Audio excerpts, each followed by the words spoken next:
খায়রুল ভাই, আপনি যে ব্যানারটা নিয়ে দাঁড়িয়েছেন যে প্রধানমন্ত্রীর পদপ্রার্থী হতে চাই, আপনি যে প্রধানমন্ত্রী চাই, আমার ভাইও চাই, আমি আপনাকে বলছি যে আপনি যে প্রধানমন্ত্রীর যে পদটা নিতে চান বা পদপ্রার্থী হতে চান, আপনার যোগ্যতাটা আমার যোগ্যতা কিছু নাই, জনগণ ভোট দিলে হোক, জনগণ তো একজন যোগ্যতা এবং ভোট দিবে। আমিও তো সশিক্ষিত, আমিও তো বেশি শিক্ষিত না। তাহলে আপনি স্বশিক্ষিত, জনগণ মনে চাইলে ভোট দিবে। অনেক শিক্ষিত লোক, শেখ হাসিনা ডক্টরেট ডিগ্রি, সে দুর্নীতি করে দেশ থেকে পালা গেছে। তার মতন এত শিক্ষিত লোক দুর্নীতি করে পালা গেছে। এখন জনগণ শিক্ষিত অশিক্ষিত থাকে না, কাজ করবে যে তাকেই ভোট দিবে। না, আপনি অশিক্ষিত হয়ে আপনি দেশের জন্য কি কাজ করবেন? না, আমি কিছু হালকা পাতলা লেখাপড়া, হালকা পাতলা কোন পর্যন্ত? বিয়ে পর্যন্ত করছি, একটা সাবজেক্ট ফেল করছি, সার্টিফিকেট আছে।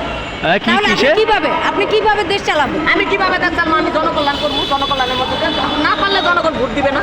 ম্যাডাম খালেদা যে তো অষ্টম শ্রেণী পাস ছিল, সে কিভাবে চালাইছিল?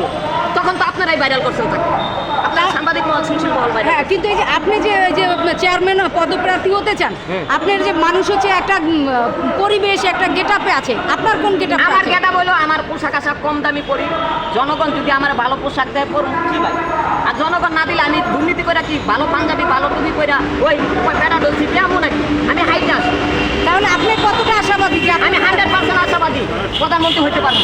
আমার ভাই শহীদুর রহমান ধরাধর 100% আশাবাদী প্রধানমন্ত্রী হতে পারবো। ম্যাডাম খালেদা জিয়া কত পার্সেন্ট আশাবাদী সেটা তিনি বলবেন। আর আমি মনে করি আমি হইতে পারলেই আমি এবার প্রধানমন্ত্রী পদপ্রার্থী। আমি চাইতেছি হে আমার বড় ভাই, হে আগে প্রধানমন্ত্রী হোক, আমি বিরোধী দলে থাকি, পরের বার আমি হই, কিন্তু আমিও প্রধানমন্ত্রী পদপ্রার্থী। বহুদলীয় গণতন্ত্র প্রবর্তন করতে হইলে 4টা 5টা 10টা প্রধানমন্ত্রী প্রার্থী না থাকলে বহুদল তো হইল না, তাহলে তো নির্বাচনমুখী হইলাম না, গণতন্ত্রমুখী হইলাম না। আমরা চাইতেছি গণতন্ত্রের চর্চা, গণতন্ত্রের সাংস্কৃতিক বিকাশ ঘটানো।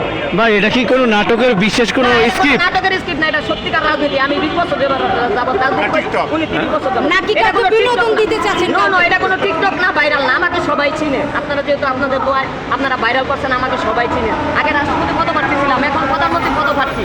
এখনো আমি কোনো টিকটক করি না, আমিও না উনিও না, রাজনীতি করতেছি, বাস্তবিক রাজনীতি।